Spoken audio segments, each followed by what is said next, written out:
ஒரு நல்ல மனைவி வீட்டில் இருந்தால் இல்லாததே இல்லை, அவளே கெட்ட மனைவியாக இருந்துட்டா அப்படின்னு சொன்னால் புலி அடைஞ்சிருக்கிற குகையாக மாறிடும். இதெல்லாம் ஏன் சொல்கிறேன்னா, கணவன் மனைவி உறவிலே ஏற்படுகின்ற விரிசல் மிகப்பெரிய பாதகம். எங்கே தவறுகிறோம்?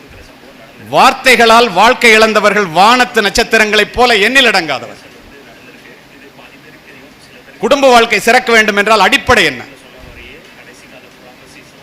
கணவன் மனைவியிடம் தோற்க வேண்டும், மனைவி கணவனிடம் தோற்க வேண்டும். அப்பொழுதுதான் குடும்பம் ஜெயிக்கும். இல்லாவிட்டால் குடும்பம் ரோட்டிற்கு வந்துவிடும். நம்மில் யார் ஜெயிப்பது என்பது அல்ல வாழ்க்கை. யார் விட்டுக் கொடுக்கிறார்களோ அந்த குடும்பம் தான் சிறக்கிறது. அந்த புரிதல் இல்லாததனால் இப்படிப்பட்ட பிளவுகள். கணவன் மனைவி உறவு என்ன? உடம்போடு உயிரிட என்ன மற்றென்ன மடந்தையோடு எம்மிடை நட்பு நான் வள்ளுவன். உயிருக்கும் உடம்புக்கும் உள்ள உறவு என்னவோ அதாண்டா கணவன் மனைவி உறவு. ஒன்னு இல்லைன்னா ஒன்னு இல்லடா.